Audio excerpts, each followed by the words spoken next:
full screen, Professor? I think Full I display? did the full screen. One moment. Yeah. I thought I did a full screen.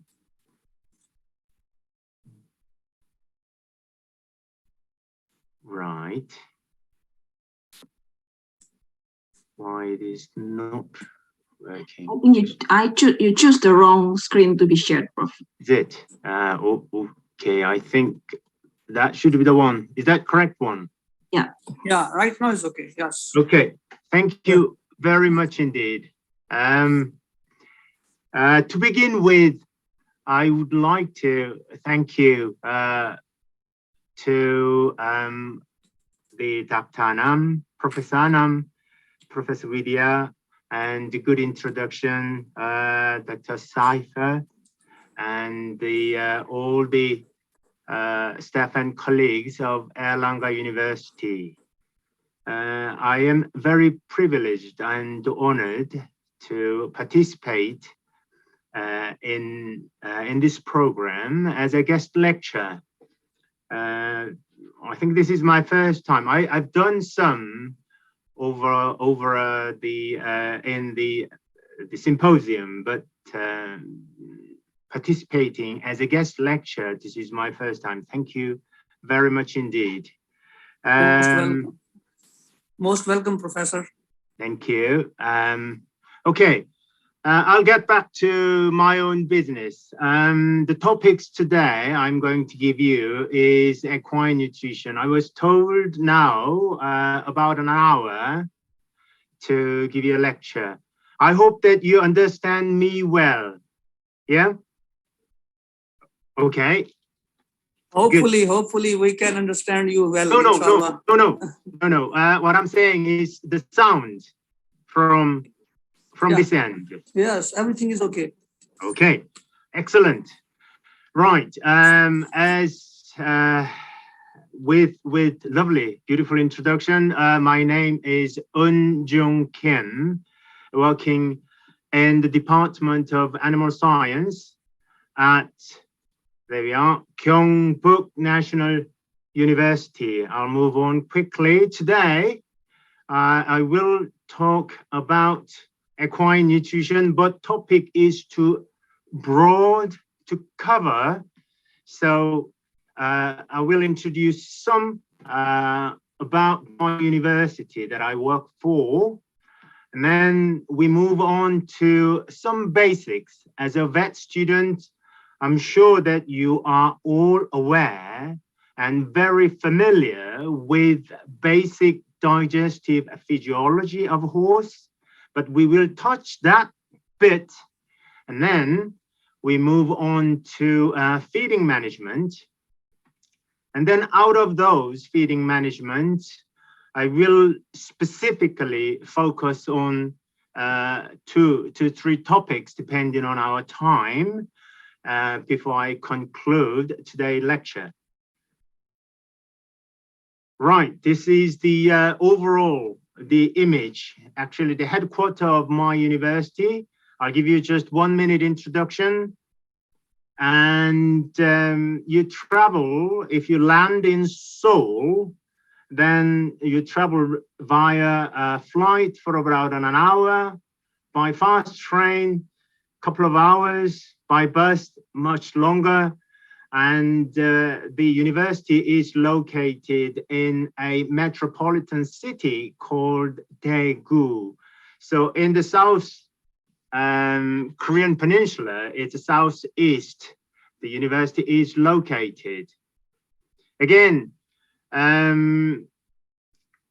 you and I are not, some of you maybe, the native speakers, and English will be very abrupt, I presume. So if there are any problems to understand, then please give me a shout. I will rephrase or re-explain it, okay? Anyway, nearby city, some logos from the company you may or may not be aware of. University has got 4 different campuses. You may heard from other guest lecture. Main campus is located in a city called Daegu, over 1 million population. Medical school are located, 2 medical schools are actually located nearby, surrounded area. The college that I work for is located north of Daegu, about an hour by bus. And the city called Sangju is a rural and suburb area. And so we call it Sangju campus. And just brief statistics, we have 17 colleges, 12 graduate schools, and over 100 research center. And the human resources are like this: faculty numbers, undergraduate students, postgraduate student numbers, and because we haven't got enough time, I will be very brief. This is total institutional income, $523 million US. I don't know how to convert that to Korean currency. A third of that is research income, and these are the numbers for the papers and others. Okay, right, let's quickly move on to real business.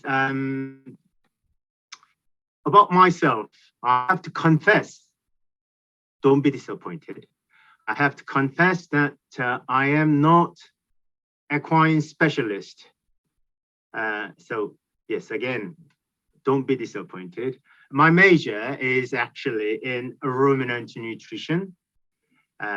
We can share a lot of different things, interested in efficiency of nutrient utilization, feed evaluation, and Professor Anam explained animal feed and management. Okay, I'm quite happy to discuss. And overall rumen function and microorganism inhabiting in the rumen. Having said that, before I work in the this university, I was in the UK, PhD, and then worked in the UK. And I was, at the time, I taught equine nutrition for undergraduate students. I have partly been involved in equine nutrition, some simple research. So hopefully today, I can share my experience with you at some part of equine nutrition. Okay, now move on to main part.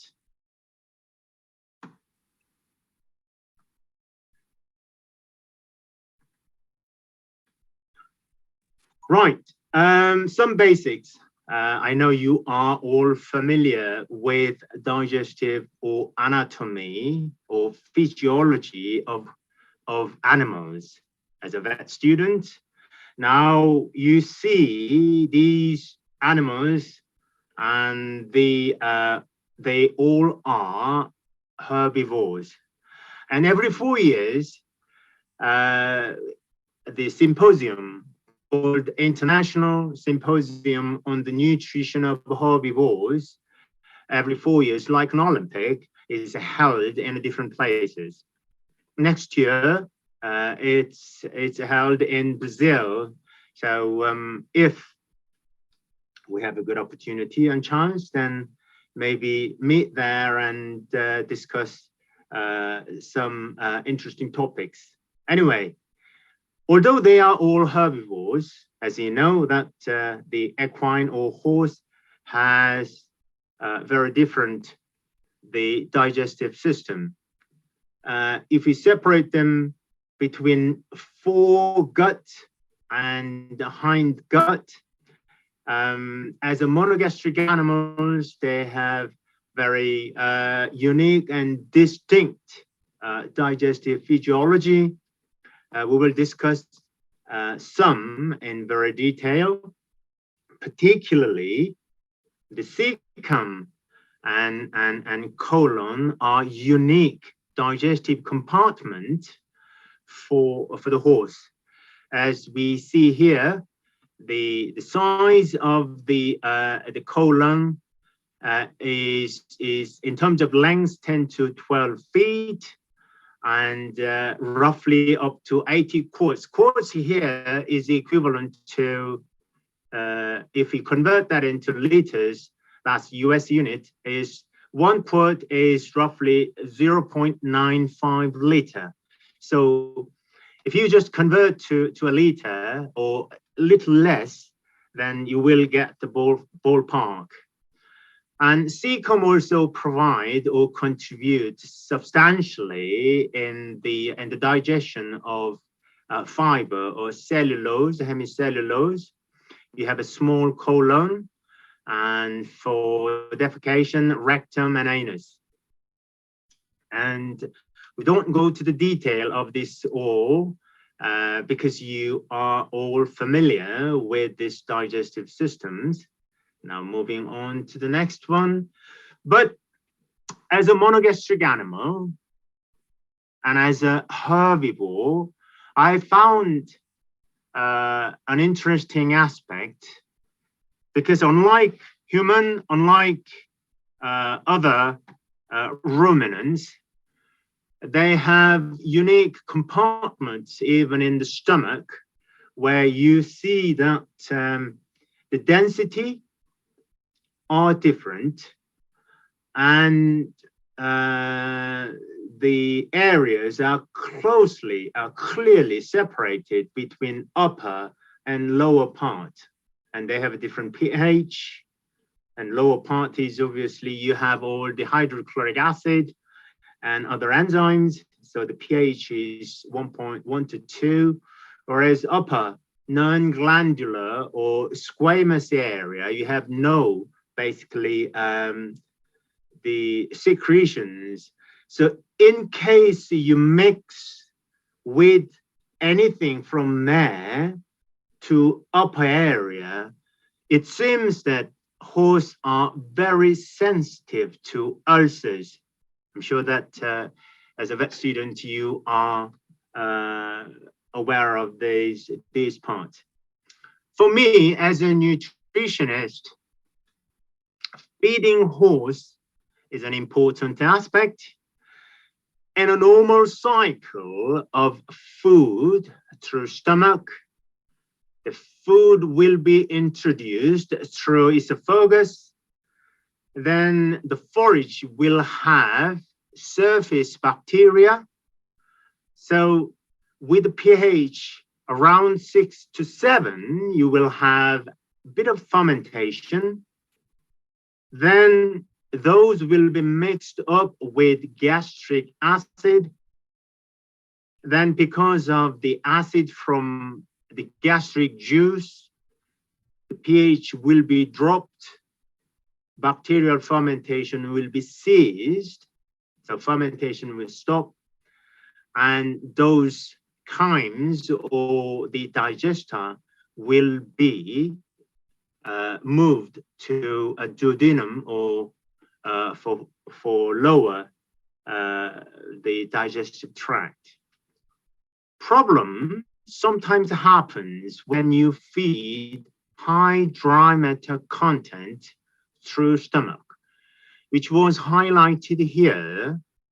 So the bolus is basically food materials. So you feed the horse with over 90 or 95% of high dry matter forages or very dry cereals and grains or fine materials. Then food enters, bacterial fermentation happens, but mixing with gastric juice is very poor. So gas production from bacterial fermentation continues, which lead sometimes gastric colic. I think that sometimes happens in racing horses before an event. So I think feeding is important. One of the basic that I can highlight is also with such things we look at sometimes this is the lactobacilli highlighted by the microscopic images, but with some problems of such feeding unbalanced or misbehaved feeding regime will lead these type of gastric ulcers. In this case, this was pictured from a fowl. So if I read fairly quickly, then because the volume of the stomach relative to the body size is very small, so you have to feed small, little, but frequently. I think that's a rule of thumb. Small, frequently. I think that's very, very important to avoid these types of problems or digestive disorders later on. Okay. Small intestine, I don't see much or huge differences other than that there is no gallbladder in the horse. So we quickly jump on to large intestine. I think the cecum and colons are important part in terms of digestion.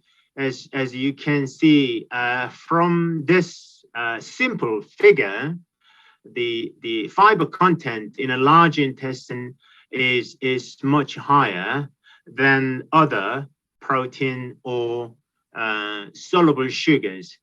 The cecum and large intestine is very important. I know it's very basic, but we will just touch one or two issues. In a large intestine, microbial fermentation is key.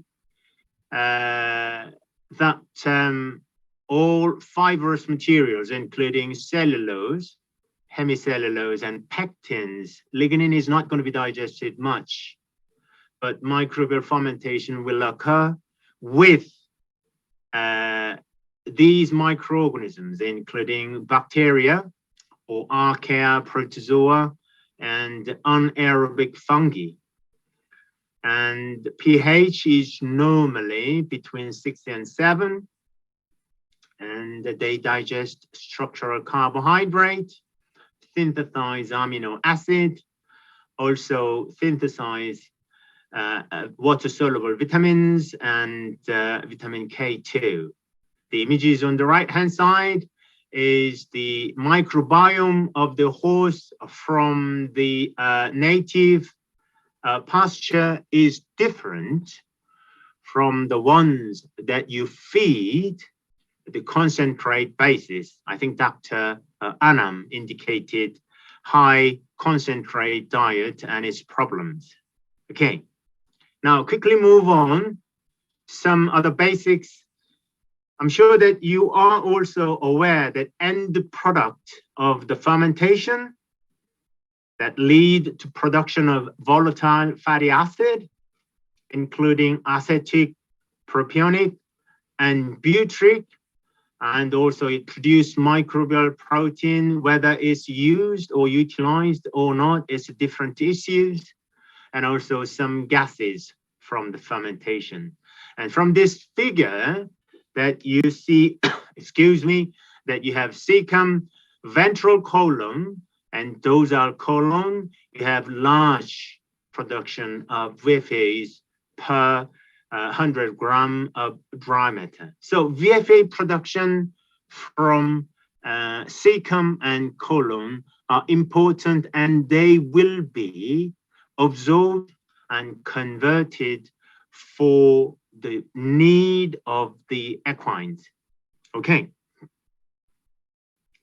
Right. Again, large intestine absorb fluid.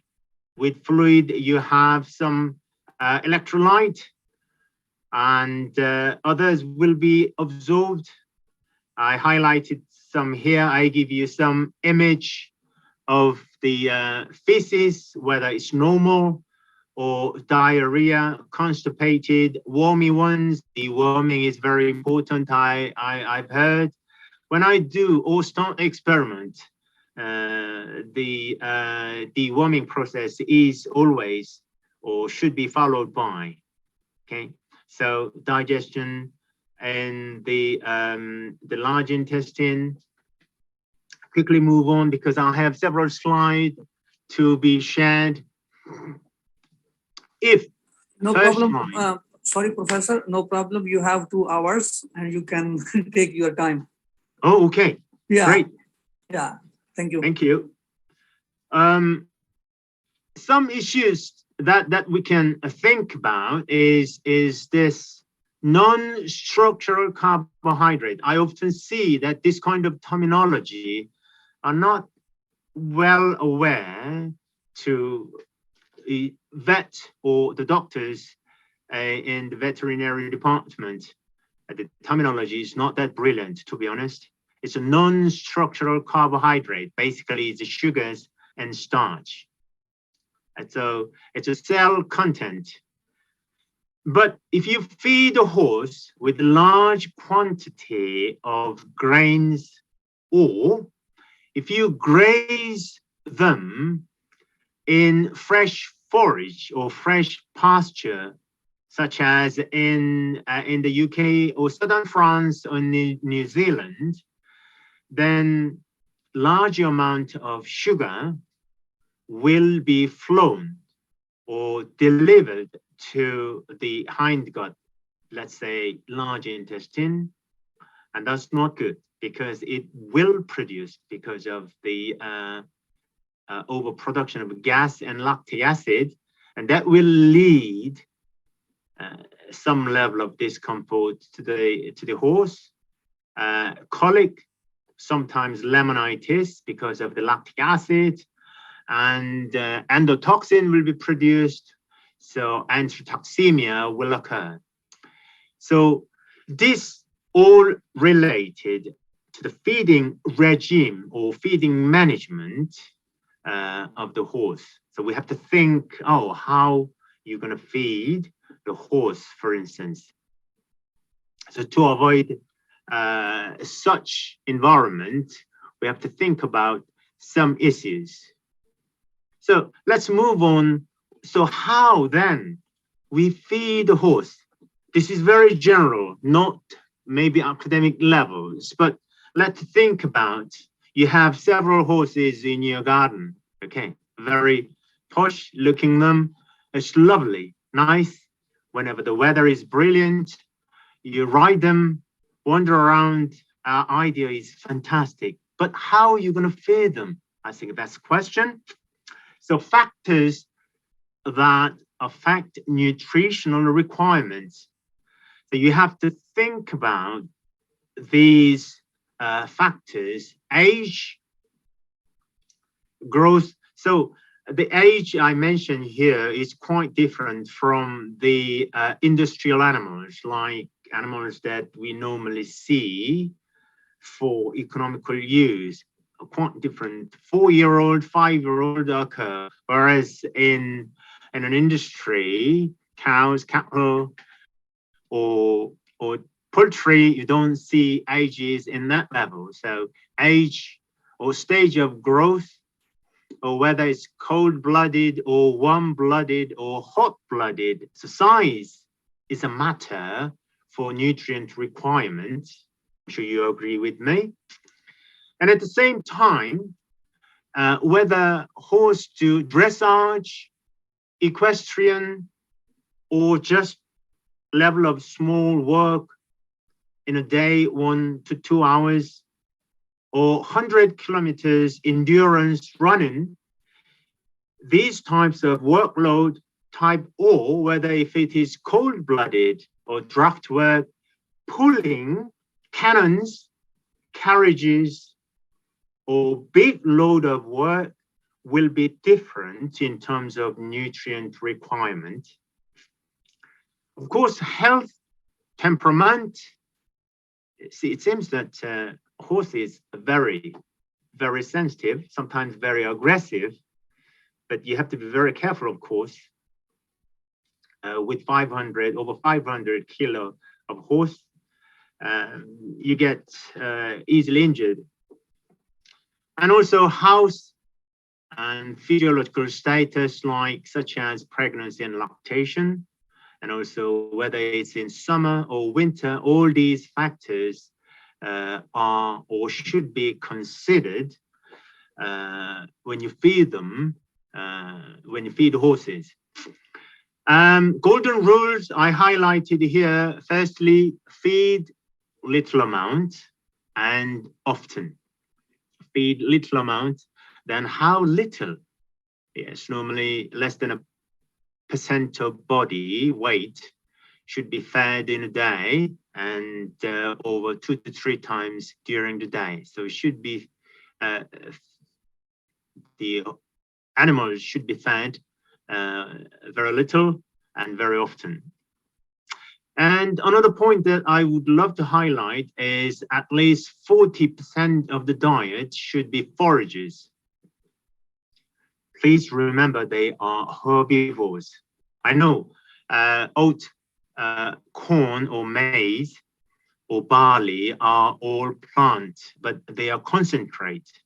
But horse need roughages or forages, so you have to feed them good quality forages. That's, I think, rule number 2.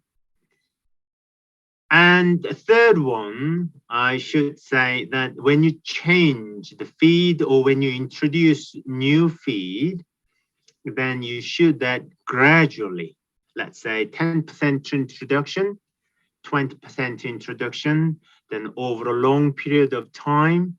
Otherwise, sudden change will have an impaction or will lead a gastric or distension of the digestive tract, and unpleasant result will maybe occur. So when you introduce new diet or when you change the diet from one to the other or others, then please do so gradually. Okay, that's rule number 3. Rule number 4, we have red from the left to arrows. So feed according to horse's workload, age, and body condition score and body weight. Normally thoroughbred, you know, racing horses are roughly somewhere around between 450 to 500 kilo. If you convert that in pound, then close to 1,000 pounds. But if you see some from Middle East or some cold-blooded, then the body weight easily goes up to 2,000 pounds. In that case, nutrient requirement, of course, should be very different. Okay, if I'm not sure whether there are any questions or anything, but if you'd like to fire a question, oh, right, okay, I was told that Q&A should be followed by the lecture. Okay, right. Then finally, I would like to highlight one other thing is that provide fresh water, because I think the water consumption of the horse is a very important. I have several goats at the moment doing experiment, but I noticed that the water consumption between these animal species are very, very different. The horse seems to be very sensitive to water supply, so you have to feed fresh, clean water, free of access. Okay, I think those are the ones that you have to think about daily basis, but these are very easy to understand. But let's say you have 500 kilo horse in front of you, how are you going to feed them? What is energy level? What is protein level? And what is the amount of feed? And what kind of diet do you have to select? We don't know. Okay.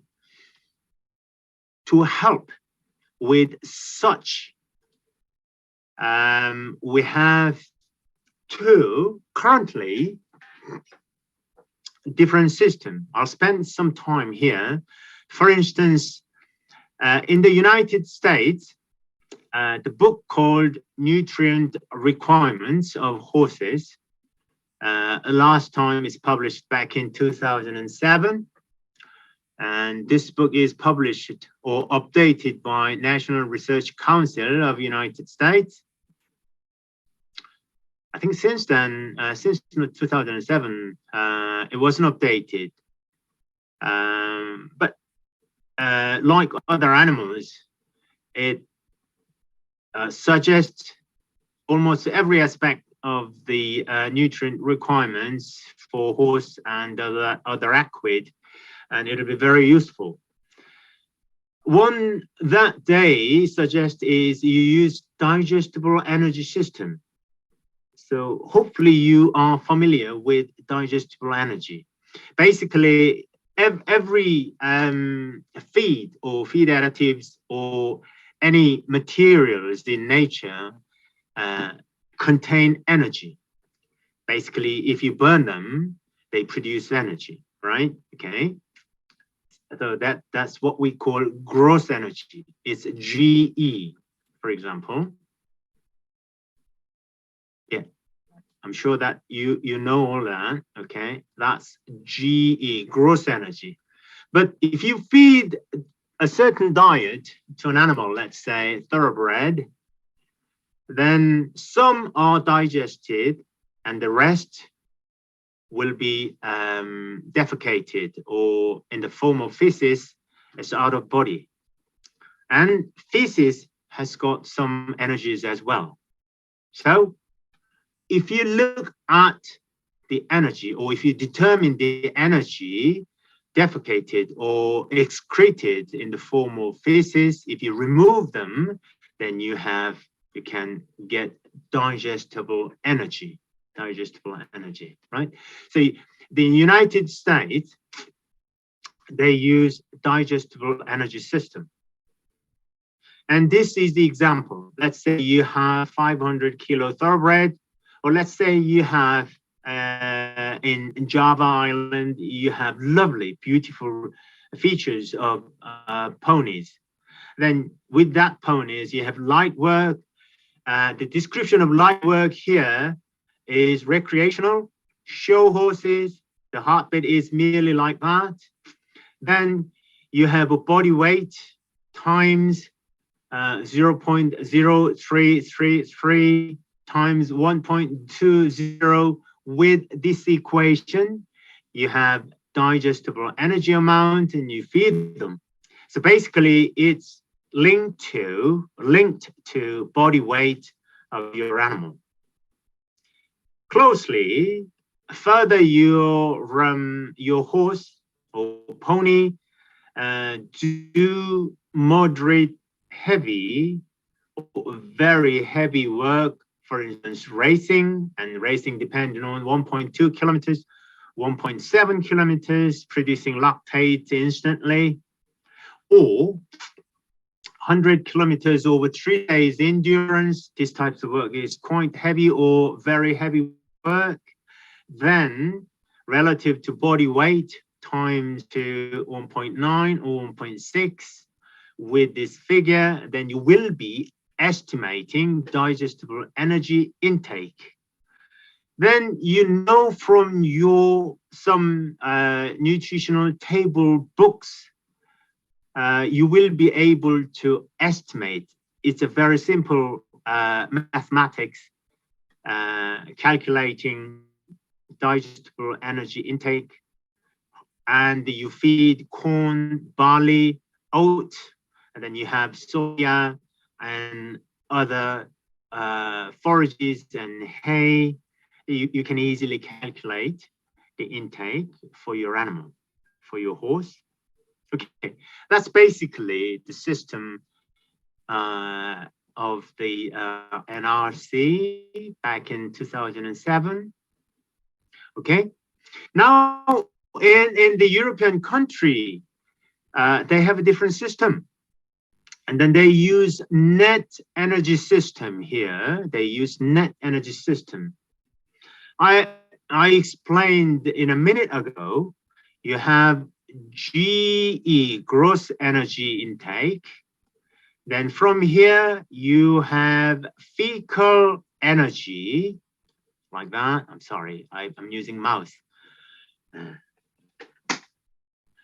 Okay, then you have digestible, I'm sorry, it's a D, blame me.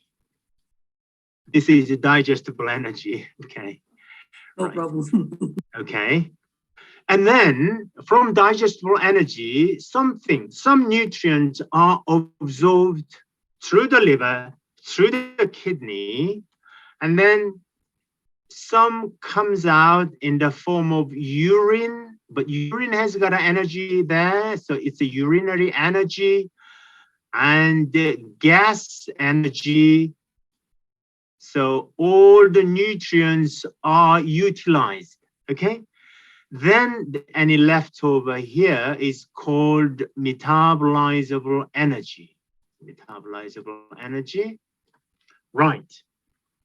So metabolizable energy is very important or very accurate if you'd like to estimate or calculate the energy consumption or energy requirement of a horse. But then here, the terminology indicates net energy, right?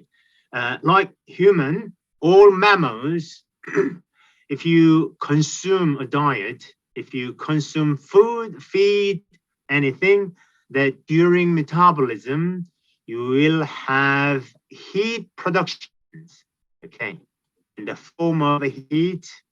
I'm not going to say much about thermodynamics, but nothing to do with that anyway. Heat production will occur.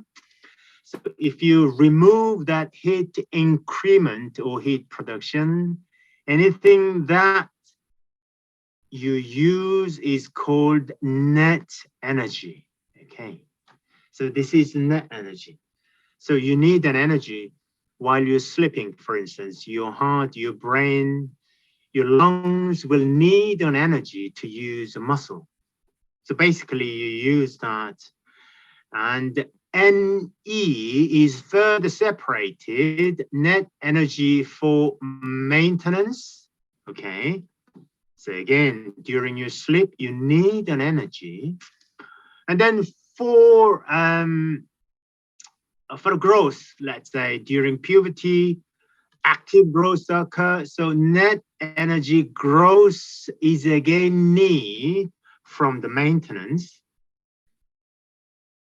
But for female, after patrician, net energy again with a small L, lactation is needed. So net energy is further separated into 3 different categories.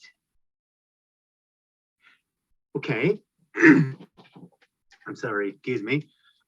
Now, in France, they further classified into, I'm sorry, I deleted it, into this net energy system. And looking at it's good, but you have to calculate, you have to analyze your feed much more specifically, which is not an easy thing. You have to calculate how much heat is produced when horse, chicken, or cow, cattle, when they consume their food. It's not easy. You need closed circuit calorimetry chamber, and then you have to collect carbon dioxide every now and again. It's not an easy thing. So basically they do an experiment once in a while, and then develop an equation based on metabolic body weight, which is, if you look at the body weight here, then power of 0.75 provide the comparison between large animals or small animals. So metabolic body weight, basis on metabolic body weight, and you will have sort of better calculations, because we have to provide better calculations to estimate the requirement of the animals. And any system, and then traditionally a UFC, the values here, which is in INRA from France, they still use it. And the 1 UFC is equal to 9.4 megajoule net energy. And then at the time in Europe, they harvested barley frequently because corn was not available perhaps at the time. So they used the standard barley of 1 kilogram is equivalent to this level of energy, and that was defined as 1 FC. And this is the figure. So cold-blooded riding horse, thoroughbred, and you have male and female stallion. You have 0 plus 5 plus 10, and the stallion, of course, requires more, some more of energy. And this is, I told you earlier, maintenance level. So these animals, if they grow, then you need to plus net energy and E growth. A bit complicated, isn't it?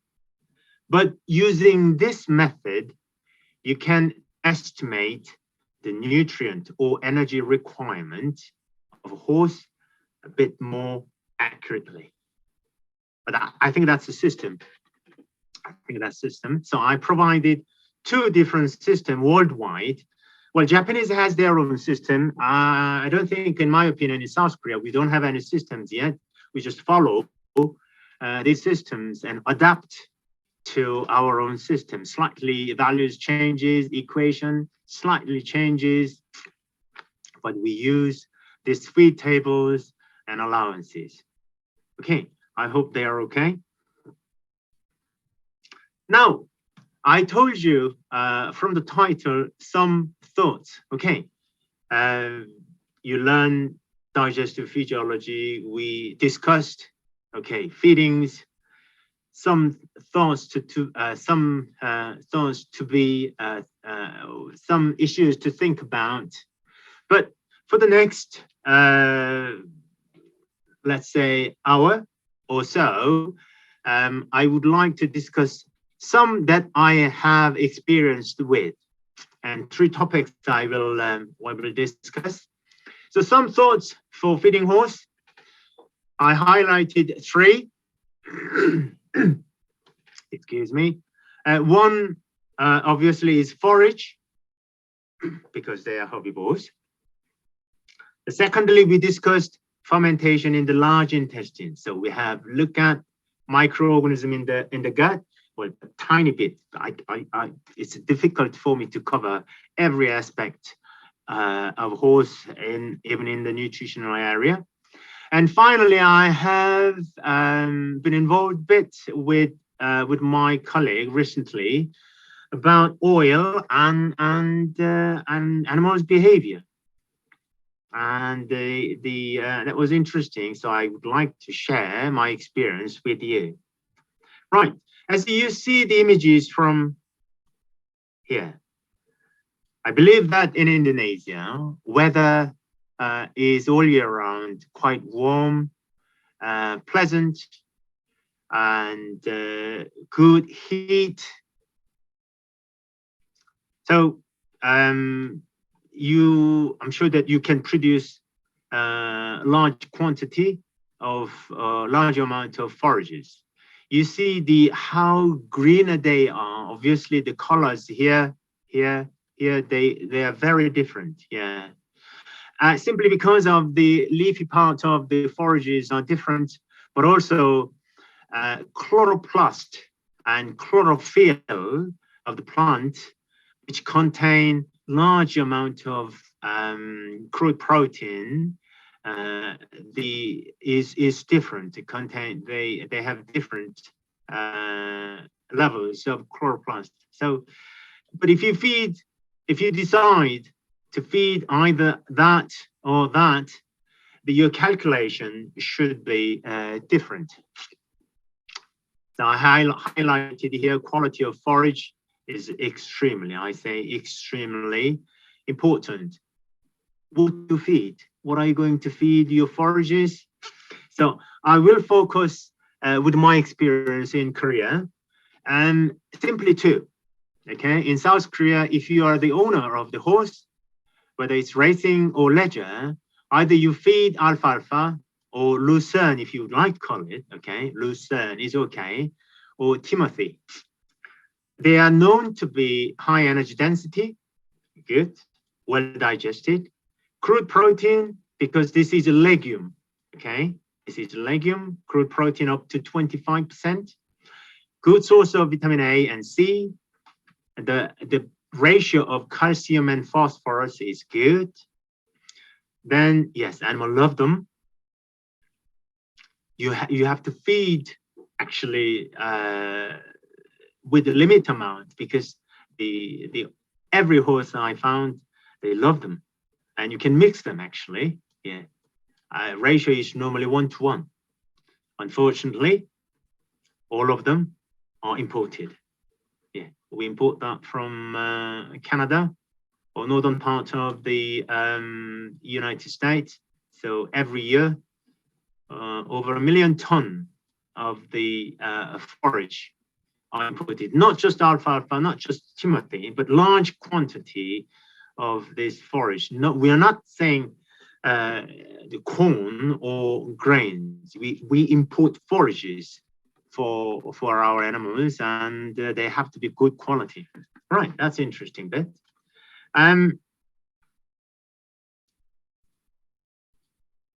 If we see that, then alfalfa hay. But when we look at one of the papers by a colleague from California State University, sometimes, right? Sometimes timothy hay,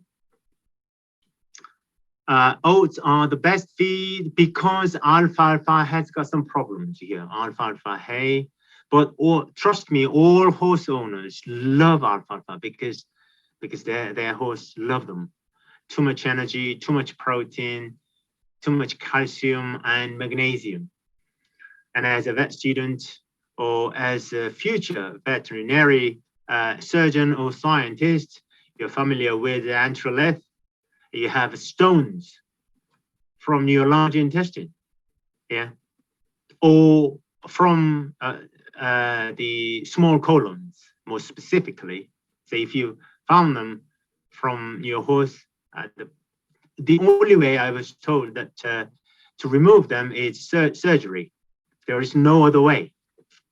But if you, let's say, if you have a horse, which is the high valued one, if they cause them such problems, then it'll be a very difficult moment. Right. So in some project, I have looked at whether are there any other forages available to feed horse. When we look at the nutritional composition, alfalfa is highlighted here in red block and timothy in red block. The digestible energy from NRC, right? Okay, you're familiar with that. TDN, it's just one way of looking at energy. Then you have a protein, calcium, and phosphorus, okay? And then they are pretty similar. Looking at red clover here, orchard grass, again, we import that. Bermuda grass, again, we import that. Torfesk, we import a lot from New Zealand sometimes, but the nutritional value of that is a bit lower than others. So you may have to be careful with tall fescue, but some other forages are, in my opinion, are okay. Unfortunately, again, red clover, orchard grass, Bermuda grass, these forages, again, are imported as well. So in a small project I have been involved, we looked at Italian ryegrass. Yeah, this I highlighted in a synonym, Italian ryegrass. you see them normally in an October, just before rice harvesting, Italian ryegrass, and then over a winter period, at a cool season one, and then harvest early May in South Korea, right? And then we looked at the nutritional or chemical composition of Italian ryegrass, and as you can see the value here compared to these two major ones, in my opinion, it's not too bad. So with one sentence, Italian ryegrass, hay in the form of hay is nutritionally suitable for horses. Whether this Italian ryegrass is favored by horse, I don't know. Let's have some experiment. Okay, let's have some experiment. Simple experiment. Okay. Before moving on to my own experiment, we discussed about alfalfa. So okay, too much nutrient in alfalfa. Okay, we have to cut down a bit because too much nutrient, for example, water-soluble carbohydrate, basically this is sugar, okay? Sugar or starch. More specifically in a nutrition is called fructan, F-R-U-C-T-A-N, I'm sorry.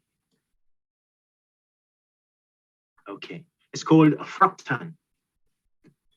The forages has got somewhere around 17 to 23% of fructans, water-soluble carbohydrate.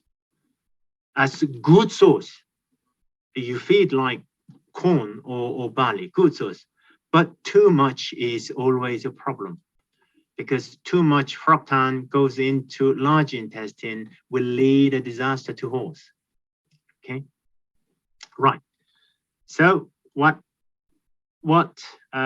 when I was in other institution, my colleague looked at these types of examined this kind of effect. More Collier did look at or examined the effect of 5 different wetting treatments. Okay, 5 different wetting the hay for horse to look at the nutrient content for horse. Right. The dry is a hay. It's a simple, but you steamed for 40 minutes. Steam. Yeah, you can imagine with this steamer. Okay. You steam them with hay steamer, or you soak in a water for 9 hours. You soak forages in a water for 9 hours and drain them for 10 minutes. And then you mix them in either way, vice versa. Right. Then see what happens. What happens is with the Timothy, Italian ryegrass, and then meadow hay at different stage, the content of water-soluble carbohydrate varies, but the most effective ones is basically soaked one because it's water-soluble. The water-soluble carbohydrate contents reduced bit heavily, some. Okay, why we are doing this kind of experiment? Because in the United Kingdom, in the UK, when we feed a horse or when we graze the horse in perennial ryegrass pasture, we notice frequently this laminitis from our horses. So laminitis happens a lot from the pasture. And then we look at why, then we noticed, well, there are other reasons, but we noticed that our pasture, not in South Korea, but pasture in the UK for grazing has got very high content, up to 43% of water-soluble carbohydrate, and very nutritious. And horse continuously graze them, create this kind of laminitis. So we did an experiment and published in a PLOS One back in 2014. Okay, so this is why we look at that one.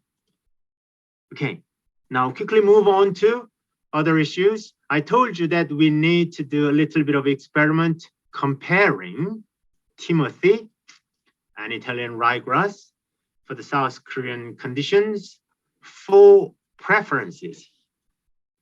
We know that host love Timothy, but we are not sure whether host loves IRG, Italian ryegrass. So very simple experiment, okay? We have 10 thoroughbred, aged between 3 and 7. We left some kilo of either hay in front of animal in the morning. Yeah, easy. Okay, you put it them and then withdraw anything left over in half an hour and then weigh them. Simple. Yeah. Okay, very simple. We can do that. So using 10 horse, 2 different diet, feed them in the morning, and then after half an hour, withdraw them and weigh them. And then for longer period, we look at body condition score and body weight. And the results,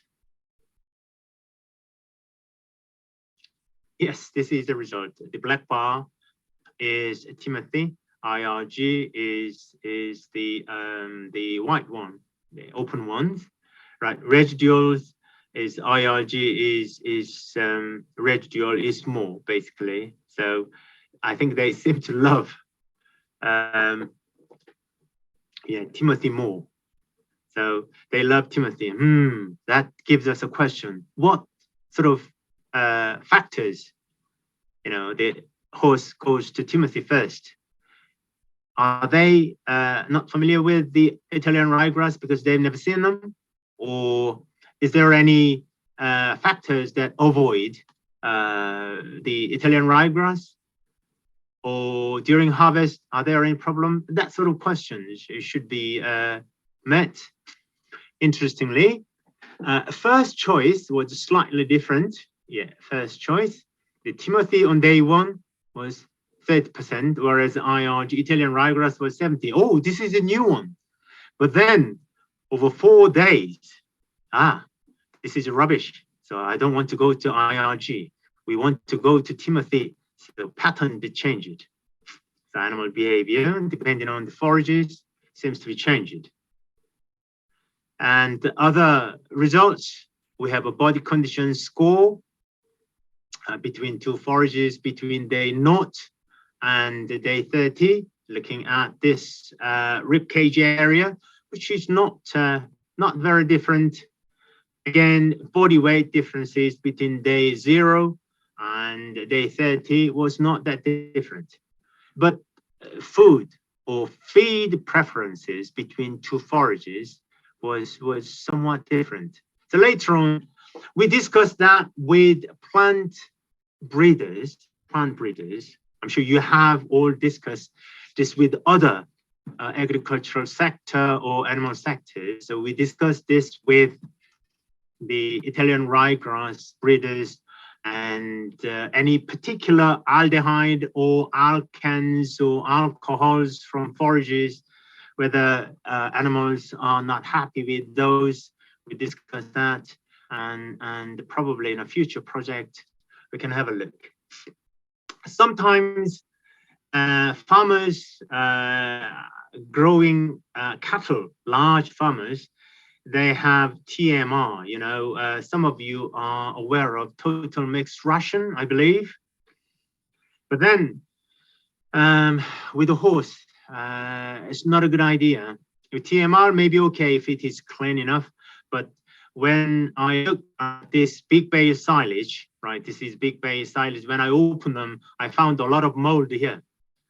The for horse monogastric animal is critical. You must not feed this type of feed, even if it is nutritious to your lovely horse. For ruminant animals, these molds will be buffered in the rumen. So to the certain level, they are okay. But for horse, because these moldy bits will hit the stomach first. So not recommending to feed this type of feed. I took this image and sent them to National Feed Analysis Unit, looking at the aflatoxin A and ochratoxin A types of the mycotoxin from these forages, and I didn't find much. And yet, feeding this kind of thing to your horse is not very good. Okay. Again, from other article, I noticed that horse is very, very sensitive or vulnerable to botulism. I'm sure you are aware of that. And frequently, animal ruminant nutritionists use haylage. So dry matter content is well over 40%, well over 60%. And pH is quite high because it's dry forages, okay, dry silage. But for horse, even if they are herbivores, although they are herbivores, do not feed haylage to your horse. Avoid them because of this botulism. Sometimes the toxin from the forage is going to cause a huge problem to your precious horse. Okay. So I think that's certain part of the forage bits. Well, the forage itself has got a large areas, but again, it is difficult for me to cover the every aspect of forages, but that's the one that I can share and discuss with you. Okay. Now I'll change the subject. The microorganisms in the gut, mainly in the large intestine. I only say one bit here because it's all linked. Okay. Some thoughts. Digestive acidosis. We discussed is timing okay? Am I taking too much time? Dr. Seifer, am I taking too much time or is it okay? No, it's okay, Prof. You can. Okay. You have 10 minutes more, 10 minutes more. No, it's okay. Thank you. Yeah. So, this is digestive acidosis produced by hindgut. It happens when you feed carbohydrate too much, for example. So you have to be very careful. Once you have the acidosis occurs, then the horse will have various problems, medical problems. That shows some differences with a different type of diet, 100% hay, 70% and 30%, and the microorganisms in the gut, you have differences, okay? Similar ones, when you feed hay only, 50% hay, then these microorganisms, Streptococci, lactobacilli, and lactic acid users, their numbers will be different. It's okay. I'll give you only single examples that show huge shift of microorganism in the large intestine. Let's move on to what happens is rapid fermentation will lead as bovis dominant, lactobacilli dominant animals, low pH problems or even death. Okay, that's bear in mind. Rapid fermentation of starch, S. bovis, Streptococcus bovis, this is microorganism, and then some lactobacilli and problem. Okay, let's look at that one. Only single paper, and I have to be very careful with the copyright with this one because I have some slide here, but not to spread them.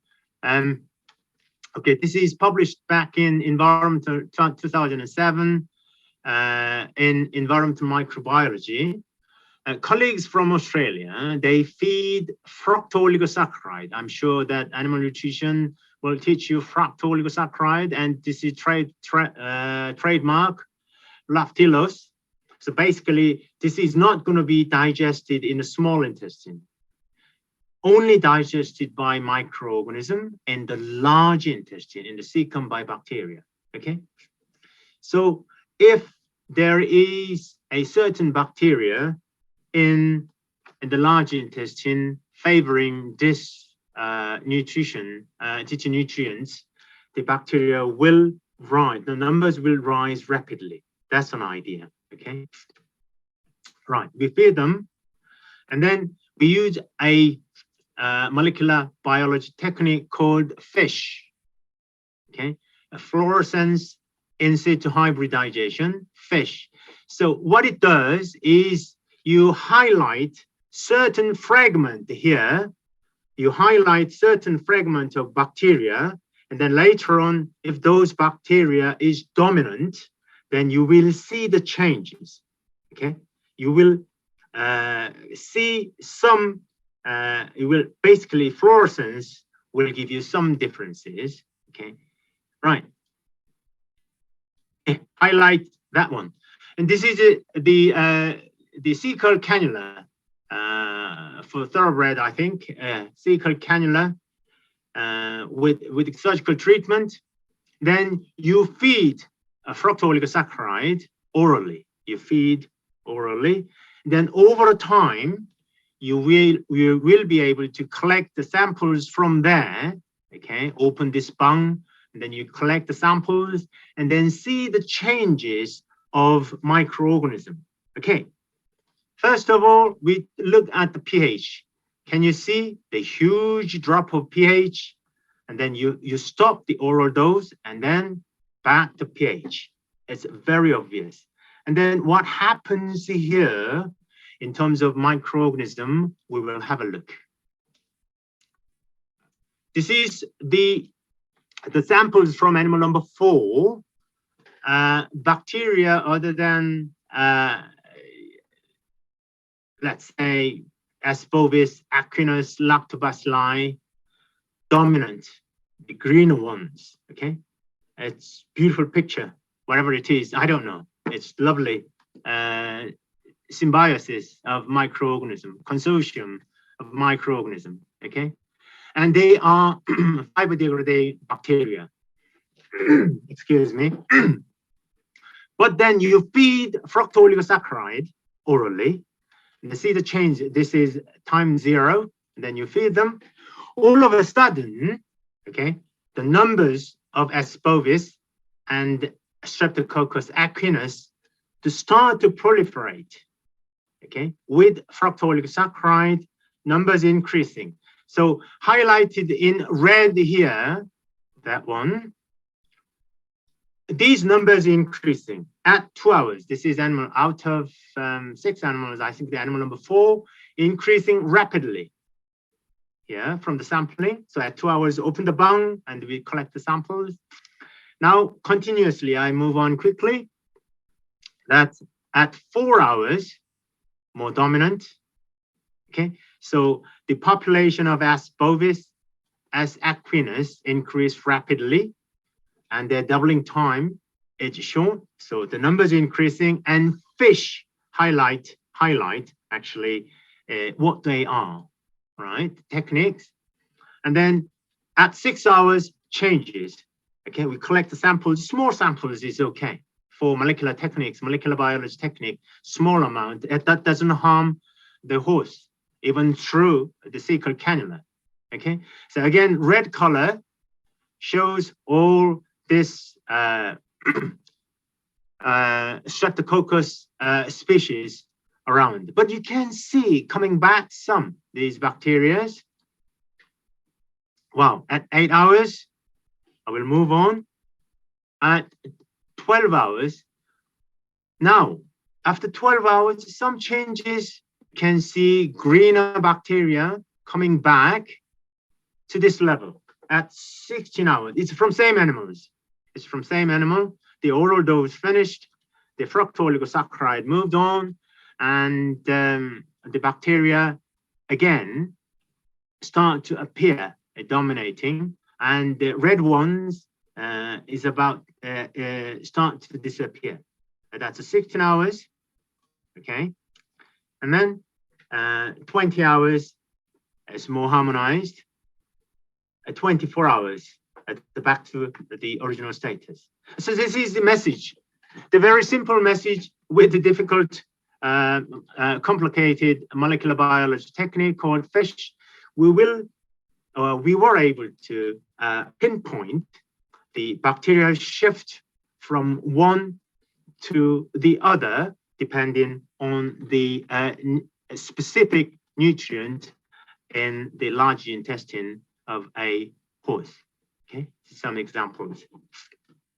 Okay, right.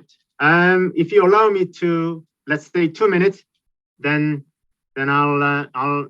This experiment was conducted last year, so I'll introduce this oil feeding. Some of you may say that horse does not have, are not equipped with gallbladder.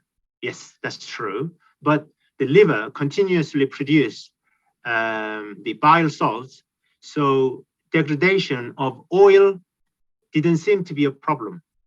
Golden rule says 20% at maximum of the diet can contain oil.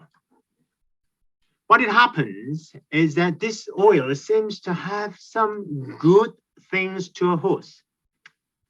You know, as you can see these images, you know, horse can be very aggressive sometimes. Okay, so friendliness is linked to a certain hormone, happiness hormone called serotonin. Okay, so but serotonin and the bloodstream varies depending on day, night, and a condition, quite variable. But with a high level of serotonin, the hormone, is important to friendliness or docility of horse when you train them. And riding horse is very important. Racing horse can be trained them for the riding horse later on, but very, very difficult in our cases. Yeah, because they're meant to be, or they trained as a running horse, racing horse. It's not easy. In the industry, they use a tryptophan because tryptophan is a precursor of serotonin and these pathways. Tryptophan is amino acid. Tryptophan is a precursor of serotonin. They sometimes feed tryptophan, but sometimes it works. Some others, it doesn't work. For instance, in this scenario, the control and tryptophan feeding, the differences of horse behavior didn't seem to be anything different. So we look at others. In other study, fat in the form of oil reduced the stress hormone, you know that, yeah, called cortisol in the bloodstream. Fats reduced abnormal behavior of horse. Yes, when you're close to them, and then horse was friendly. So that was an idea. So objective of this study, one more minute, was to feed horse this oil to the certain level and see whether they are friendlier or not. That's a question. Okay, this is a question. You feed oil for ruminants. Oil feeding is very limited. So feeding horse on oil. Let's look at the materials and method. You have very different types of horse here. For your information, Hala horse is a Korean breed, the crossbred between thoroughbred and a local one. And you have a half-linger, thoroughbred, quarter horse, and different genders, body weight, and the ears, the age is important for the horse. You feed with adaptation period. You feed oil about a mil per kilogram of body weight. So if you look at the 500 kilos, right, 500 kilo horse, then you have you supply 500 mils of the oil, whereas in other, you don't feed any oil at all. Then how are you going to measure friendliness of a horse? How are you going to measure it? Yeah, this is a student, Mr. Kim, standing here, and then approach of a horse to a non-trained human with this score, right? Whether close to approximate of 1 to 2 meter, 2 to 3 meter, out of circle, never approached with a person, okay? And this is a crossover design. So as long as you have a new diet, then same animals will be responsible or will receive the same diet or different diet. It's a crossover design with those animals. Quickly move on to, I don't want to interrupt too much, to blood sampling. Of course, we need to see the cortisol. Yeah, okay, blood sampling. And then we looked at the serotonin using ELISA, cortisol using ELISA, and then we have some stress part, red blood cell, white blood cell, and platelet and neutrophil types of things. Just to show level of interaction test, level of interaction test. And then as you can see, oil treated group, not oil treated group at day 1. Yeah, oil treated 1 going up with the time. Non-oil treated 1, friendliness down. That's interesting. I was surprised. You know, treated 1. Of course, the measuring will have large variation, and yet we have significant differences between oil treated ones and not oil treated ones. Showing another one. This is serotonin concentration. Yes, you can see the figure. At day 1, serotonin between 2 groups, no differences, okay? Serotonin concentration on day 3, more serotonin in oil-treated 1. At day 13, remember this is crossover design, the serotonin concentration in the blood is significantly higher in oil-treated group as well.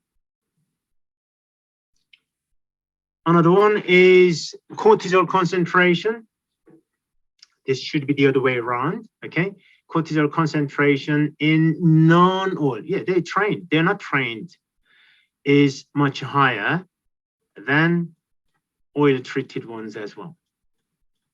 But they didn't get much stress at all.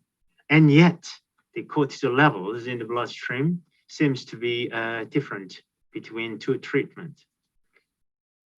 We didn't have any problems with red and white blood cell feeding 500 mils of the oil to those different breed and gender of horses. Without oil, it seems feeding not large, but doable level of oil created some out of range neutrophil and the lymphocyte ratio. Other values were okay. So with this experiment, oil maybe, we use soybean oil, maybe a source for excited horse for friendliness and docility. Yeah, I touched various bits. Difficult to conclude because we talked about several subjects, but I highlighted here some aspects or issues to be remembered. Before I close, I would like to thank sharing those data with Professor Yun. He is actually the equine specialist, but his major is reproduction and behavior, and his lab members also work together with that experiment. I would like to, arranging this opportunity, I would like to deeply thanks to Dr. Tabitha Marbun, and at the beginning, Professor Widya, Professor Anam, and Dr. Shaifa, and all other professors and doctors and the colleagues of Erlanger University. I would like to deeply thank you to all. With that, I would like to close today's lecture. Terima kasih banyak. Thank you very much indeed. Thank you. Thank you. I took too much time. I'm sorry. Yeah. Any questions? It's very interesting. Thank you so much. Thank you so much, Professor, for giving and sharing great knowledge regarding the nutrition of equines for different stages. You're welcome. And yeah, we have a request to our participant. You can ask a question directly to Professor if you have any question. Right. There is a chatting window and question there. Yeah, I can read. I try to read. Yes, doctor, thank you so much. The question is, we know that Timothy Gross is more best than alpha. It is because of what is contained in such as too much energy, or because of the amount of the feed given. You understand the question? Sorry, I didn't see that one. I'm sorry. I will open it.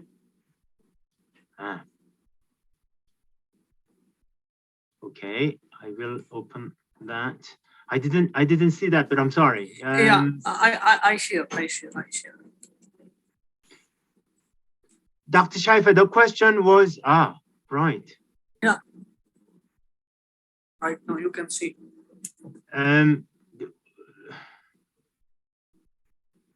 The question was, I'm sorry, Dr. Shaifa, the first question I read from here is any toxic effect giving horse feeding oil. Is that right if I answer that one? Yeah? Yeah, another I have sent. Right, Another. okay. Yeah. Yes, feeding oil too much seems to be a problem to a horse. But at the current guideline,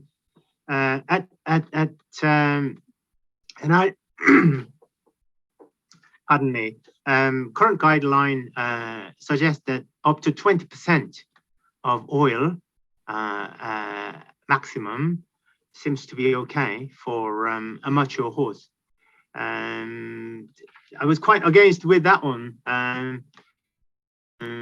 because of the the flow of the liquid oil could cause a trouble, but it seems the bile salt production from the liver does not seem to have a problem. So I didn't see much of trouble with particular this experiment. There was no trouble at all.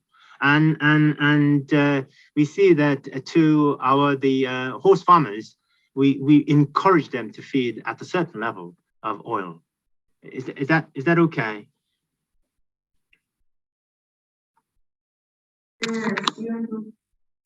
Yeah, Okay. thank you so much. And the next question about the Timothy Gross and alpha. What is contained there? Is the too much energy, or because of the amount of the feed given? Yeah. Normally what I see is a mixture of the Timothy and alfalfa 1-to-1 ratio. Alfalfa is a lucerne legume forage. When I look at the crude protein content of alfalfa, it was very high. Some of them is well over 15%, which means that alfalfa on its own will meet the demand of crude protein content of horse, mature horse. And the calcium content is quite high, and then you meet them with phosphorus. So it seems that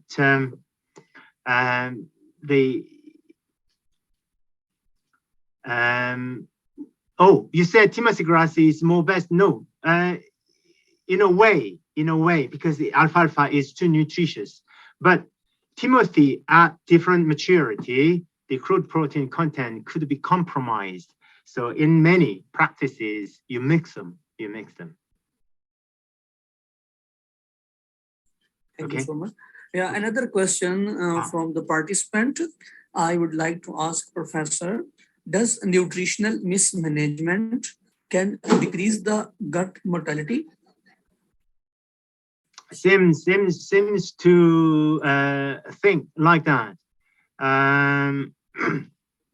If gas during the movement of digester through small intestine and the large intestine, if the too much gas is produced, then because of the compact digestive system of horse, ileocecal junction, flexure, there are 3 or 4 flexure occurs within digestive system in a large intestine, and food seems to be not moving peristaltically, so stay there and compacted, and then the intestine is twisted, and that's heavily compromised gut motility. So selection of the forage or forage concentrate ratio, as you pointed out here, nutritional mismanagement, I think is a key issue. In our sorry, in during the experiment, sometimes it happens. So we have to feed the drips. We have to drip the animals sometimes, and we have to feed the oils. That types of things happens. We have to call you guys for help, the vet, to treat the our experimental animals. Fluid therapy. Yeah. Okay. Any participant have a question? They can ask directly to Professor. Oh.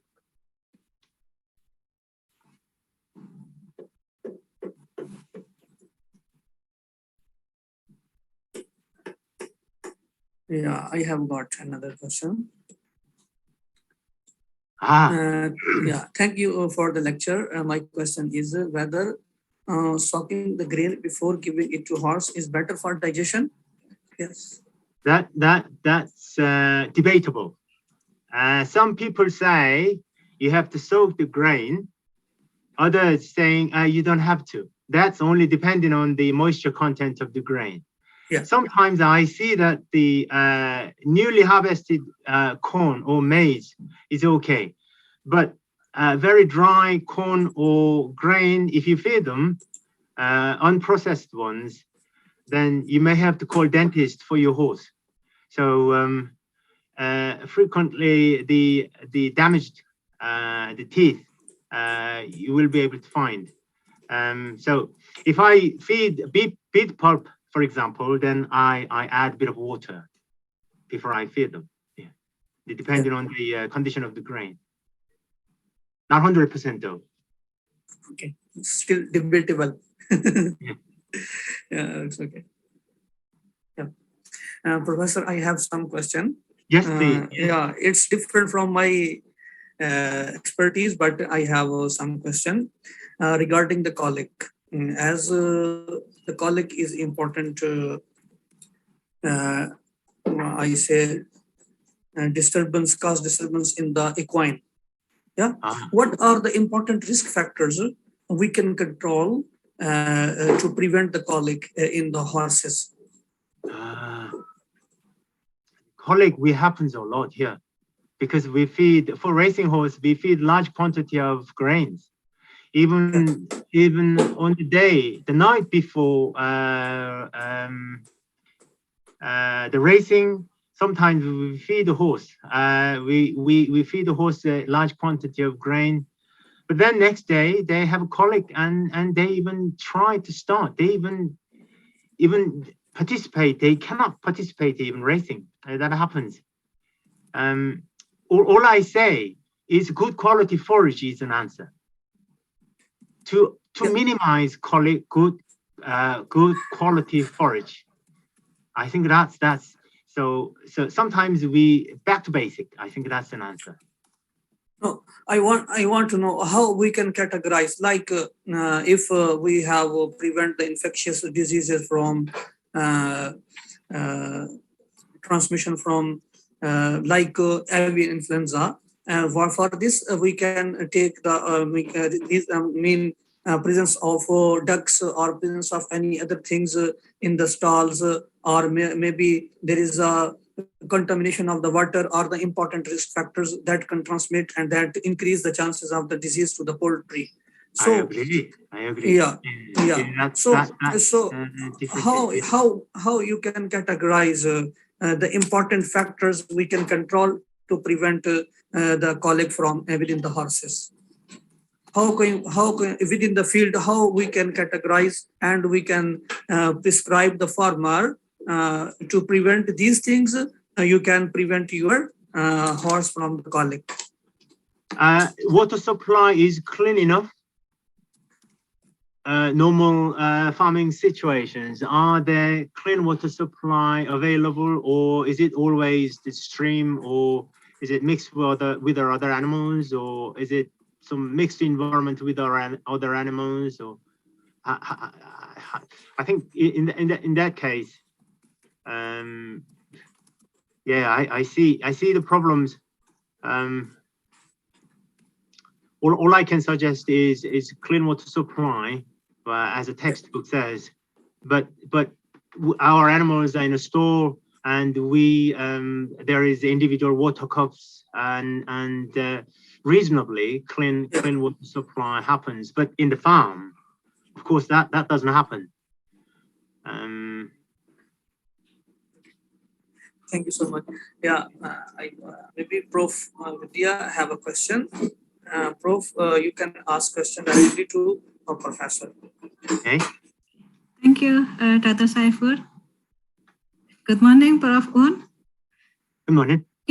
Thank you very much, Prof, for your lecture this morning. Pleasure. This is a very interesting sharing of your knowledge for me and for the other students. Thank you very much. Okay, Prof. Un, on the previous slide, you explained about the lactic acid can cause a decrease in pH, and that this can cause death. But in your slide also, where at one time lactobacillus become dominant, but in some experiments in the field, the use of probiotics containing lactic acid bacteria can reduce some cases of colic.